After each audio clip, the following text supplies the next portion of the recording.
Bienvenue pour un nouvel épisode de Maison Mahon, toujours dans la thématique afro-caribéenne, histoire de la Caraïbe, et pas que. Donc ce nouveau numéro sera plus autour de l'histoire, notre histoire, qui est liée, on le veuille ou non, au continent africain, pour la Caraïbe, on va dire même pour l'ensemble de la Caraïbe. Cet épisode se tournera un peu plus sur la, entre guillemets, la spiritualité qu'avaient les esclaves avant d'arriver dans la Caraïbe. Quelles croyances avaient ces esclaves? Parce qu'on entend souvent ici et là, ouais, les esclaves n'étaient pas ceci, n'étaient pas cela. Parfois j'ai l'impression que certains Afro-Caribéens n'ont pas conscience de leur identité et à la fois il y a un rejet des autres cultures, peut-être par méconnaissance, par peur ou juste par mimétisme, si ces Afro-Caribéens sont biberonnés à CNews et autres médias qui cultivent la différence et le mépris dans le rejet de l'autre. Donc bien évidemment après leurs actes et leurs mots, leurs pensées assez, on va dire, assez étroits et c'est un peu aussi en réaction à un truc que j'ai vu sur les réseaux. En fait c'est une jeune qui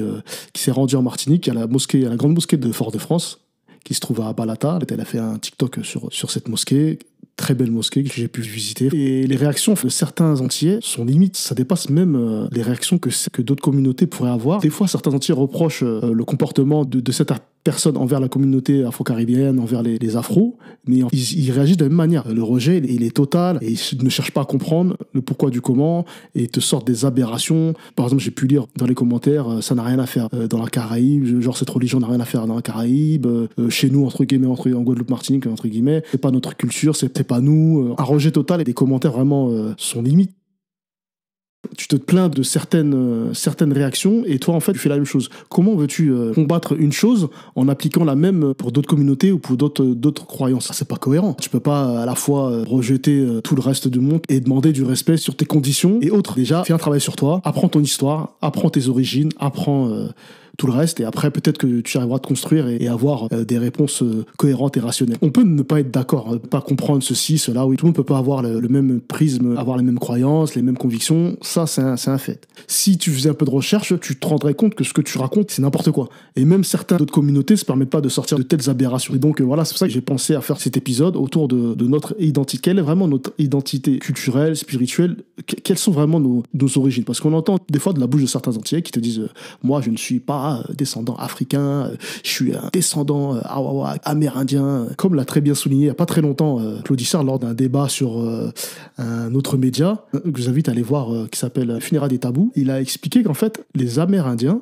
présents sur l'île au moment de l'arrivée des esclaves, il n'y en avait quasiment plus pour la Guadeloupe et la Martinique. Il restait quelques tribus, mais c'était vraiment très infime. Le plus gros de la communauté amérindienne s'est retrouvé sur l'île de la Dominique et jusqu'à encore aujourd'hui, il y a une réserve qui est encore à l'île de la Dominique. Eux, ce sont des vrais natifs des îles, que ce soit la Guadeloupe, Martinique, Dominique, Haïti, c'était les mêmes peuples, les Amérindiens, les Arawaks. Sur l'île de la Dominique, ils sont dans une réserve. Il me semble que c'est classifié ou en tout cas, ils sont protégés. En Guadeloupe et en Martinique, il y en avait quasiment plus.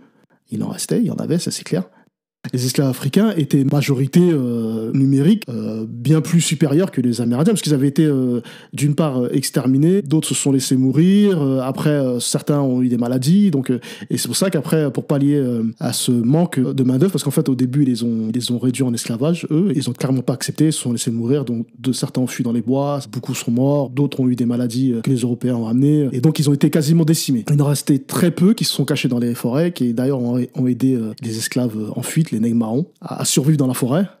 Et eux se sont mélangés, ont créé une descendance, mais ça reste vraiment infime. Donc aujourd'hui, tu peux pas te dire oui, non, moi j'ai pas de sang africain et tout. Ça c'est faux. Les seuls qui peuvent revendiquer ça aujourd'hui en Guadeloupe et en Martinique, c'est les Indiens. Les Indiens d'Inde. Parce que eux, ils sont arrivés volontairement pour travailler.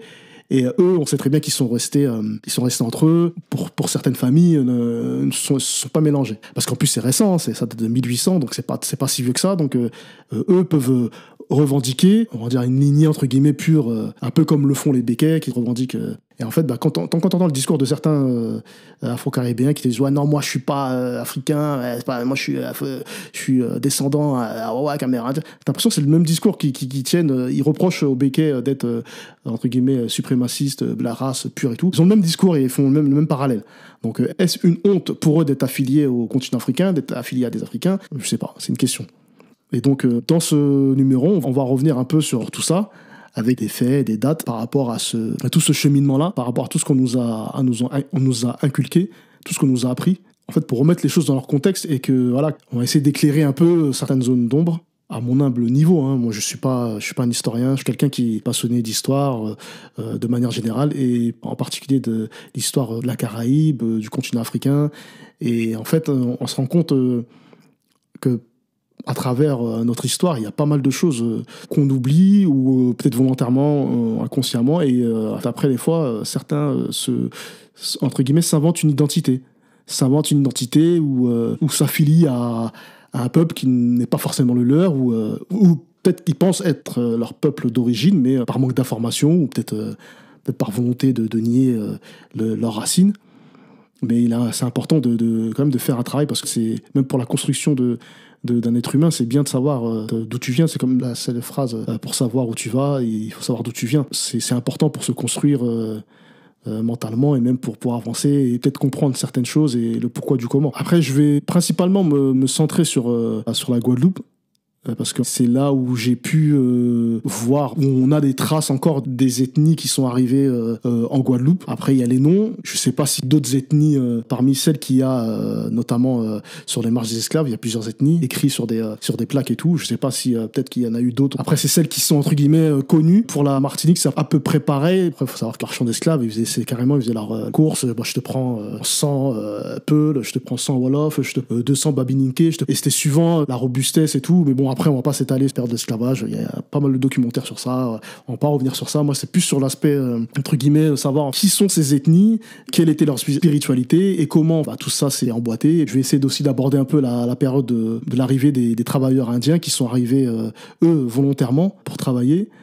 Et j'ai appris des choses en faisant des recherches. Je me suis appuyé sur un livre de Raymond Deval, Les musulmans en Amérique latine et aux Caraïbes. C'est un livre qui est assez ancien. C'était pour avoir quelques petites références. Je faisais des recherches par rapport aux différentes croyances et tout. Et donc, voilà, c'est important d'avoir des supports et de pas avancer comme ça dans le flou, sans avoir un support et des choses concrètes et écrites par des gens qui ont fait vraiment un réel travail. Et donc, pour commencer déjà par rapport on connaît déjà la genèse. Hein, les îles, nos îles étaient habitées d'un peuple déjà autochtone qui a été décimé. Par la suite, comme on le sait tous, il y a eu une arrivée massive d'esclaves. À l'époque, l'Afrique n'était pas comme elle est aujourd'hui. À l'époque de la traite négrière, ça fonctionnait en empire. Donc les pays tels qu'ils existent aujourd'hui, les frontières et tout, ça n'existait pas. La carte géographique n'était pas comme elle est aujourd'hui. C'était des empires, l'empire mandin, l'empire du Ghana, du côté du Maghreb, l'empire du Maghreb. Après, je ne sais plus exactement le nom de cet empire. Chacun avait son territoire, son empire, et ça cohabitait, ou plus ou moins, il y avait des guerres. Et donc, voilà, après, c'est sur ça que les colons ont joué. C'est qu'en fait, il y avait des tribus qui s'entendaient pas avec d'autres, des ethnies qui s'entendaient pas avec d'autres, et donc les colons, parce qu'en fait, il faut savoir que déjà l'esclavage se pratiquait déjà bien avant sur le continent africain, se pratiquait comme en Europe, une chose très importante, parce que beaucoup de gens, dont notamment aux Antilles, ouais, mais les Africains nous ont vendus et tout, c'est vrai et faux. Il faut savoir que déjà l'esclavage, le mot esclave, ça vient du peuple slave. Les Slaves, à l'époque, en Europe, les Européens déjà pratiquaient une forme d'esclavage, donc une espèce de traite humaine, et notamment du côté des Slaves, hein, de ce côté-là et tout, et c'est de là est parti le nom slave, et en anglais slave, qui est resté. En fait, ça se pratiquait dans le monde. Depuis la nuit des temps, ça se pratique l'esclavage, mais pas à l'échelle où les Européens, notamment les Français, d'abord les Portugais, les Français, les Anglais, les Espagnols et consorts, ils ont fait, c'était le 440 de la traite humaine. Hein. C'est le 440. Eux, ils ont vraiment, c'est eux qui ont entre guillemets développé ça à l'échelle mondiale et fait en sorte que ça arrive au niveau que c'est arrivé. Et du coup, en Afrique, Ça se pratiquait plus ou moins de par les guerres qu'il y avait entre les différentes tribus. La tribu gagnante prenait des captives, les gardait, les réduisait en esclavage pour servir de main-d'œuvre dans leur tribu, ainsi de suite. Pareil pour du côté des Arabes aussi, il faut le dire aussi. Il y a eu ce passage-là. Et c'est pour ça qu'il y a certains qui disent ouais, mais comment certains Noirs peuvent être de confession musulmane alors que l'esclavage était pratiqué là. Mais en fait, l'esclavage était pratiqué par tout le monde. Pour revenir sur la partie de la traite négrière pratiquée par les Arabes, faut savoir qu'elle était pratiquée bien avant l'arrivée de l'islam. Bien avant l'arrivée de l'islam, et dès les prémices de l'arrivée de l'islam incitait les détenteurs d'esclaves à les affranchir, notamment par des versets qui sont inscrits dans le Coran. Et dès le début de l'islamisation des peuples en Afrique et du côté du Moyen-Orient, ils étaient incités par le prophète à affranchir des esclaves. Donc c'est une pratique que les Arabes faisaient bien avant l'arrivée de l'islam. Et avec l'islam, une fois qu'ils embrassaient l'islam, ils étaient incités à affranchir des esclaves. Il leur était fortement recommandé. En parallèle avec le christianisme, à cette époque-là, l'esclavage était cautionné par l'Église, qui elle-même d'ailleurs a reconnu le 1er octobre 2024, a demandé pardon pour l'esclavage et le colonialisme lors d'une session du synode de la réforme de gouvernement de l'Église catholique. Lors de cette assemblée, il y a une demande de pardon pour l'esclavage et le colonialisme. Elle a reconnu qu'elle a eu un rôle majeur dans le développement de cette traite d'humains. Il n'y a pas de bon et de mauvais traitement humain, que ce soit d'esclaves noirs, blancs, et peu importe, n'ont pas été réduits en esclaves, mais c'est quelque chose qui se pratiquait déjà depuis longtemps dans tous les peuples. Et notamment aussi chez les Arabes, chez les Européens, chez les Noirs africains, ça se pratiquait. Pas de la manière dont elle a été faite par la suite. Et donc, ça a amené à ce qu'il y ait des échanges entre les peuples, des échanges d'esclaves. Et quand, en fait, les Européens se sont rendus compte que ça se pratiquait sur un autre continent, et qu'en plus, ce continent avait des richesses, alors là, pour eux, c'était une aubaine. Il a fallu qui mettent les pieds sur le continent africain et qui commencent à traiter déjà avec un pays pour commencer la traite négrière. Et si je me trompe pas, ce sont les Portugais les premiers qui ont traité avec un roi du Congo pour commencer à avoir quelques esclaves, ainsi de suite. Et je vais pas trop rentrer en profondeur parce que ça serait trop long. Mais en gros, ça a commencé comme ça. Et donc, c'est pour ça qu'en fait, on sait que certaines familles dans certains pays ont des passifs de négriers, en fait. Faut dire les termes. On vendu des esclaves à des 0 points pour de l'argent. Hein. Après, donc c'est de là que les autres pays se sont ramenés et ont commencé à faire un marché et puis dépasser le Portugal. Et puis bon, la suite, on la connaît. Mais pour revenir un peu sur le sujet, pour la Guadeloupe, il y a plusieurs ethnies qui sont arrivées. Donc notamment les Bamileke, les Igbo. Principalement, pour les Bamileke, c'est majoritaire de l'ouest du Cameroun. Pour les Igbo, c'est plus dans le sud-est du Nigeria. Et ensuite, il y a eu les Yoruba. Les Yoruba aussi qui sont du côté du Nigeria, du sud-ouest du Nigeria. Il y a eu également les Bakongo. Les Bakongo ou Congo, parce que sur la plaque en Guadeloupe, il y a écrit Congo, mais en fait, c'est la même chose. Les Bakongo, c'est une ethnie du Congo, qui s'appelait les Bakongo. Et après, il y a eu des ethnies telles que les Peuls et les Wolofs. Les Peuls qu'on retrouve notamment au Sénégal, mais pas que, parce que les Peuls, c'est un peuple nomade. Et en fait, ils sont assez répandus en Afrique de l'Ouest. Et c'est pour ça qu'on peut retrouver, que ce soit au Sénégal, au Mali, en Mauritanie, en Guinée, dans pas mal de pays. Et les Wolofs sont principalement originaires du Sénégal. Donc ce sont les ethnies qui ont principalement été envoyées en Guadeloupe. C'est la liste qui est présente en Guadeloupe sur les marches des esclaves. Après, il faudrait peut-être faire des recherches un peu plus poussées pour savoir si il n'y a pas d'autres ethnies qui ont fait le voyage forcé vers la Caraïbe, notamment vers la Guadeloupe. Je pense qu'il y en a eu d'autres. Moi, personnellement, j'ai fait le test ADN pour savoir mes origines. Moi, le pays où le pourcentage est le plus important, c'était le Nigeria, 66%. Et après, il y a plus de l'Afrique de l'Ouest, Kenya, c'est un peu diversifié. Et après, le côté européen et asiatique. Et après, c'est lié un peu à l'histoire de la famille. Ça confirme un peu ce qu'on peut retrouver sur les marches des esclaves en Guadeloupe. C'est quoi les ethnies? On les retrouve un peu dans les pays que j'avais dans la liste lors de mon test ADN. Donc pour revenir un peu aux différentes ethnies, toutes ces ethnies, avant de venir en Guadeloupe, et pareil pour la Martinique, parce que ce sont quasiment les mêmes pour les deux îles, hein. Peut-être qu'il y a eu un nombre un peu plus important sur certaines ethnies, mais ce sont quasiment les mêmes. Il faudrait qu'il y ait des recherches. Je ne sais pas si en Martinique il y a pareil un endroit où les listes des ethnies sont répertoriées, mais c'est quasiment la même chose. Et donc toutes ces ethnies avaient gardé leurs croyances et n'étaient pas chrétiennes. Mis à part les Bas-Congo ont connu le christianisme bien avant les autres ethnies, mais c'était vraiment très minime. Mais les autres ethnies, quand elles sont arrivées en Guadeloupe, elles avaient tous leurs croyances originelles. Certains, c'était plus des croyances spirituelles ancestrales, animistes et musulmanes. Par exemple, les Peuls et les Wolofs, eux, ils étaient musulmans. Ils étaient déjà musulmans. Et pour les autres, c'était plus des croyances animistes mélangées de spiritualité ancestrale. Et après, il faudrait peut-être faire des recherches pour savoir, en fait, pour certaines ethnies du côté du Nigeria, parce qu'aujourd'hui, on sait que les Nigériens sont à 50% musulmans et le reste, c'est un peu mélangé, soit 40% chrétiennes et 10% un peu mélangés. Et donc, les esclaves en provenance du Nigeria, en faible nombre, devaient être aussi, pour une partie, musulmans, mais le reste, c'était des animistes ou avec des croyances ancestrales. Mais pour les Wolofs et les Peuls, c'était des musulmans, parce que l'islam était déjà présent dans ces ethnies-là depuis des années. Et donc, pour revenir exactement, pour parler vraiment de chiffres, donc pour les Babininké ont été exposés au christianisme à partir du 19e siècle et début du 20e siècle, bien après la période de l'esclavage. Donc quand ils sont arrivés, eux, avec certitude, ils n'étaient pas de confession chrétienne, ils avaient leurs croyances. Pour les Igbo, c'est pareil, ils ont été exposés au christianisme à partir du 19e siècle, avec principalement l'arrivée de missionnaires britanniques. Les Yoruba, eux, ont connu le christianisme à partir du 16e siècle. Les conversions massives se sont faites au 19e siècle, tout ça bien après la période de l'esclavage.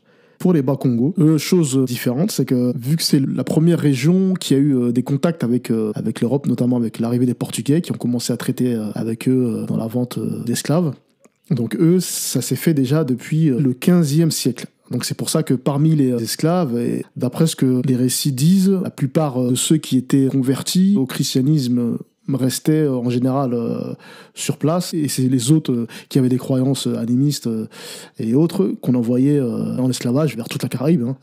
Et donc c'est pour ça que dans cette ethnie-là, on retrouvait très peu, voire quasiment pas de chrétiens. Et par contre, pour les ethnies Peul et Wolof, elles étaient déjà musulmanes, comme j'ai pu le dire, parce que l'islam était présent déjà depuis pas mal de temps dans leur ethnie. Et donc, à l'arrivée de ces esclaves, en Guadeloupe et en Martinique, ils ont été forcés de renoncer à leurs croyances. Donc, ils ont été tous, pour la plupart, ont été convertis de force au catholicisme, mais malgré tout, certains gardaient leurs croyances en cachette, mais en général, quand ils étaient pris sur le fait, ils étaient enfermés et recevaient un traitement pas très agréable. C'est pour ça qu'en fait, même encore aujourd'hui, il peut y avoir encore des traces de certaines anciennes croyances, même dans des superstitions qu'on peut entendre aux Antilles, ou certaines attitudes restent, mais on va dire que la croyance originelle de ces esclaves-là avait quasiment disparu, ainsi que leur nom, on va dire leur coutume d'origine. Tout a été gommé, effacé, édulcoré volontairement. Et donc, c'est de force qu'ils ont embrassé, pour la plupart, le christianisme. Il y a certaines choses qui sont restées, notamment même dans les dialectes. Il y a certains mots du créole, notamment en Guadeloupe, qui sont issus de dialectes africains encore. Je donne l'exemple juste d'un mot, parce qu'après, il y en a quelques-uns, mais on va dire d'un mot concret où vraiment là, il n'y a pas d'ambiguïté. En Guadeloupe, on appelle les gens qui font qui, entre guillemets, les sorciers, les gens qui font des choses pas très bien, choses occultes, on les appelle des Soukounians. Et bizarrement, il y a une ethnie qui ne se retrouve pas sur la plaque qui est sur la marche des esclaves, utilise le même terme pour dire la même chose. Mais eux, ils disent Sorounia. Sorounia qui veut dire sorcier. Sorounia. Et eux, en fait, c'est l'ethnie des Soninké. Les Soninké, c'est une ethnie qui est principalement au Sénégal, Mali, Mauritanie, en Gambie aussi, je crois, il y en a. Cette ethnie utilise le même terme. Ils le prononcent d'une autre manière, mais c'est exactement la même chose. Ça veut dire exactement la même chose. Sorcier, Sorounia, c'est sorcier, et nous, on dit Soukounia. Donc c'est pour ça que je pense qu'il y a d'autres ethnies qui étaient présentes lors de la traite négrière, ou alors des individus qui étaient en contact avec d'autres ethnies, qui peut-être parlaient les deux dialectes. Je donne un exemple au Sénégal. La personne au Sénégal, elle peut parler 3 dialectes. Elle peut parler le Wolof, qui est la langue officielle du pays, et qui parle également le Peul et le Soninké. C'est des choses que vous pouvez retrouver dans d'autres pays. Ce qui prouve que voilà, certaines choses sont quand même restées, même si elles sont minimes, mais il y a des choses qui ont perduré. Et donc c'est pour ça que je parle vraiment d'identité. Il faut savoir vraiment notre identité avant de commencer à avancer certaines choses. Et je pense que ça peut nous permettre de mieux avancer de manière générale dans l'émancipation de notre communauté afro-caribéenne. Si on est dans un processus de rejet de toute toute autre forme culturelle et on se met à reproduire le même schéma que les colons, que les oppresseurs, ça sert à rien de vouloir se battre pour une émancipation si toi-même tu appliques une forme d'oppression envers certaines communautés ou certaines croyances, tout en sachant qu'on peut avoir des différences en termes de culture et de croyances, mais il faut respecter l'autre si on veut qu'on nous respecte. Il y a des choses, par exemple, que j'entends souvent aussi sur les réseaux, notamment sur Haïti. Oui, Haïti ceci, Haïti cela. Il ne faut pas cultiver la division et nos histoires sont liées, que ce soit par rapport à l'Afrique, par rapport à la Caraïbe et par rapport à toute la culture afro. Nos histoires sont liées. Il n'y a pas à rejeter.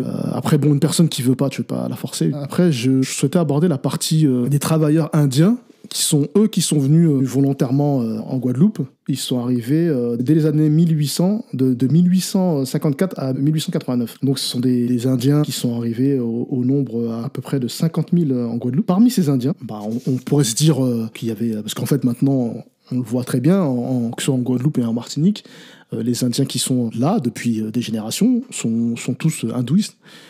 Mais... pas que, apparemment, dans ces Indiens qui sont arrivés, il y avait des musulmans, certes en nombre très faible, mais il y avait des musulmans. Et donc, en fait, dans le livre que j'ai cité avant, l'auteur explique que les Indiens qui sont venus et qui avaient une confession musulmane au contact des autres Indiens confession hindouiste ont apostasié parce que du fait de la distance, du faible nombre qu'ils étaient, pratiquaient plus trop. Et donc, beaucoup se sont tournés vers l'hindouisme, ou soit il y en a qui sont rentrés en Inde, il y en a qui sont morts, et après, petit à petit, l'islam chez les Indiens de la Guadeloupe et la Martinique a disparu, en fait. L'auteur explique la forme d'hindouisme qui est pratiquée en Guadeloupe et en Martinique est un peu différente de celle qui est pratiquée en Inde. Ça a évolué de par les influences de chacun. Pour la plupart, ils venaient de la même région, mais pas tous. Il y avait un mélange et ça a fait évoluer la forme d'hindouisme qui est pratiquée en Guadeloupe et en Martinique. Certaines familles qui étaient musulmanes... parmi ces Indiens, ont gardé leur nom d'origine, que eux, vu qu'ils sont venus volontaires, ils ont gardé leur nom d'origine, leurs coutumes et tout. Donc c'est eux qui ont amené le célèbre plat Colombo. Et certaines familles ont gardé leur nom de famille musulmane. Mais aujourd'hui, ne sont pas musulmans. Et même certains ignorent que les anciens, en fait, étaient musulmans. Et d'ailleurs, même en parlant avec des Indiens d'Inde que j'ai pu rencontrer, quand je cite certains noms présents en Guadeloupe et en Martinique, ils me disent automatiquement « Ah, eux, ils sont de telle région ». C'est étonnant, en fait, comme quoi les choses restent, même tant d'années après. Toutes ces choses nous poussent à constater qu'en fait, la diversité culturelle et culturelle, elle a toujours été présente sur nos îles, que ce soit en Guadeloupe et en Martinique. Donc, entendre des gens aujourd'hui dire « Telle chose n'a pas sa place ici, telle religion, telle conviction, c'est totalement faux, parce que ça existe depuis bien avant nous, depuis des siècles. L'islam n'est pas récent en Guadeloupe et en Martinique, c'est présent depuis le départ. Nous sommes riches d'une diversité, déjà, dès le départ. Une diversité culturelle et culturelle dès le départ. Certes, il y a eu une période d'inactivité parce que, voilà, pour la plupart des esclaves musulmans, ils ont été forcés d'être convertis au christianisme. Quasiment pas d'esclaves ont gardé leur religion originelle. Donc aujourd'hui, on ne peut pas se permettre de dire telle conviction, telle spiritualité n'a pas sa place ici. Mais non, c'est pas nos cultures.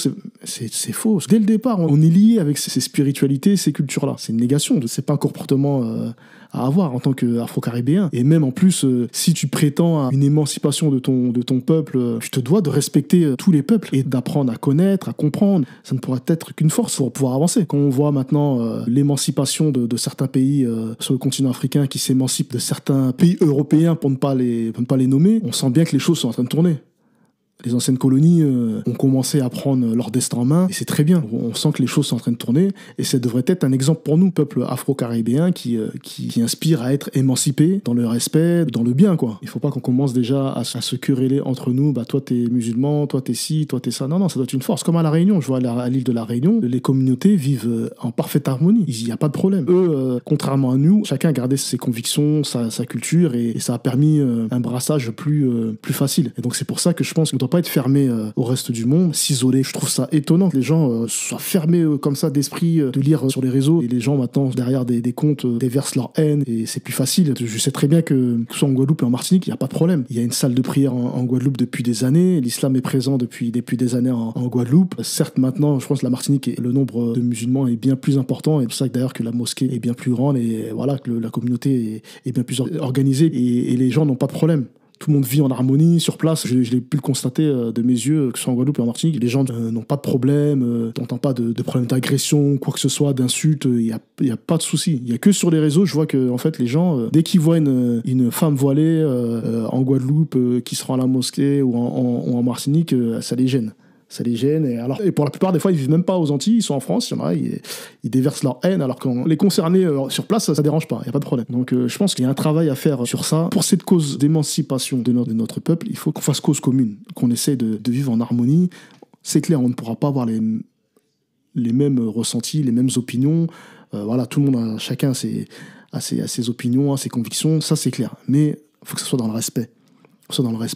Et c'est ça qui fait la force d'un peuple. Quand un peuple est uni, peu importe ses diversités culturelles ou culturelles, c'est fort. Si tu mets une partie de la communauté sur le côté, c'est des forces en moins. Tandis que si tu les rallies à ta cause, ça fait plus de monde derrière toi pour pouvoir bouger, et toujours dans le bon sens. Hein. Je parle pas de révolution, parce que à l'heure actuelle, c'est pas ce qu'on a besoin. C'est déjà, je pense déjà de faire un gros travail déjà au niveau du mental, se cultiver, s'informer, se blinder mentalement pour pouvoir être prêt après pour avancer pour la cause de l'émancipation de notre peuple, que ce soit en Guadeloupe et en Martinique. Donc voilà, c'était Maison Mahon. N'hésite pas à laisser un commentaire, à suivre, à partager, comme d'hab. On se retrouve pour un prochain numéro. À bientôt. Peace.